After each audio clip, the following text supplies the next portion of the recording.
Hey guys, this is Joseph, ABC Sewing Machines here in downtown Los Angeles. In this video, we're going to cover the different feed types that you can find in a sewing machine, an industrial sewing machine. Okay, so the different feed types, you want to understand the options that you have because certain jobs require certain different types of feed to make sure you're not really struggling with like an entry type when you should be using a more advanced feeding type for that job. So I'm going to give you the three main options for feeding systems when you're looking for an industrial sewing machine. So the very first option is going to be a drop feed or a bottom feed. Okay, this is the most common type of feed. So we have drop feed or bottom feed. Okay, so what this type of feeding system is, this is the most typical type. It feeds from the bottom side, okay? So let's take just an average single needle machine, okay? So if I have a single needle machine, we have one, my drawing's gonna be terrible, but I'm gonna give it a try. Okay, so we have one presser foot. Then I have the material, and then I have the teeth, the feed dog. Okay, so the teeth, the metal teeth underneath that grabs the material, pushes it forward, that is called the feed dog, okay? So on a drop feed or a bottom feed, the foot comes down and just puts pressure on the material, okay? The bottom feed has a circular stroke, okay? So this is in a circular motion, okay? So it starts from the bottom, retracts all the way back, grabs the material and moves it forward and releases again. So this is a bottom feed. It only feeds from the bottom side. Now, there are many different types of feed dogs for a single needle, an overlock or cover stitch. You have a light version, medium version, heavy version. You have many, many different types. But a bottom feed class, just like the name, it only feeds on the bottom side. Okay? The second one is going to be a needle feed or a top feed. Okay? So needle feed or top feed or needle feed. Okay, so along with it being a drop feed, okay, you have my foot again. Okay, I have my material, and then I have my teeth, my feed dog. Okay, so what this does is, as well as feeding from the bottom, you have our circular motion or the circular stroke of the feed dog.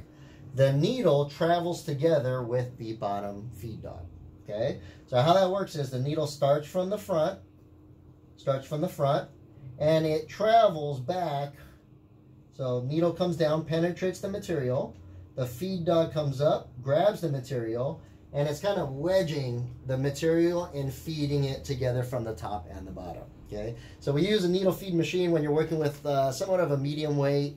If there's any type of material that kind of slips on you or something along those lines, the needle feed is always a good choice because you have that extra support on the top side. Now, a couple common issues that you might see, or if you ask yourself, when would I need a needle feed machine?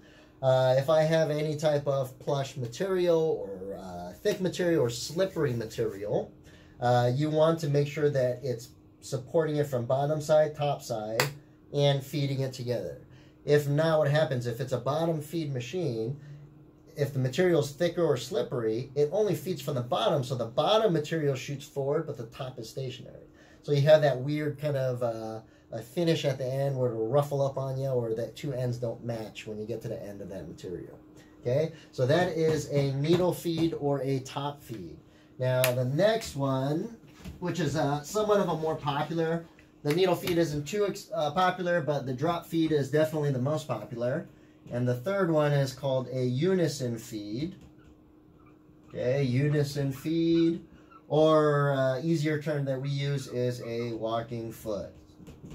Okay, a walking foot machine.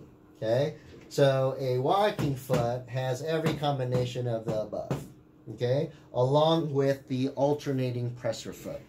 Okay, so a walking foot machine or a unison feed machine has the bottom feed, has the needle feed, and along with this, it has the alternating presser foot. So it has an inside foot and an outside foot, 2 separate presser feet, and it kind of grabs and travels along with the material. So I make sure that there's always something making contact with the material at all times. Okay, a walking foot is used for leather work, upholstery work, patio furniture, car seats. There's leather belts. There's a large a range of heavier weight materials that you can do with a walking foot, and you can take it as thick as like military grade webbing, even Kevlar. I mean, there's many options on the walking foot. So the biggest question that you got to ask yourself is my garment, or am I able to do the jobs or sew the jobs that I need to using a standard bottom feed? Or do I need that extra oomph to make sure that my machine is going to be capable of doing the heavier weight, which is usually going to be in here.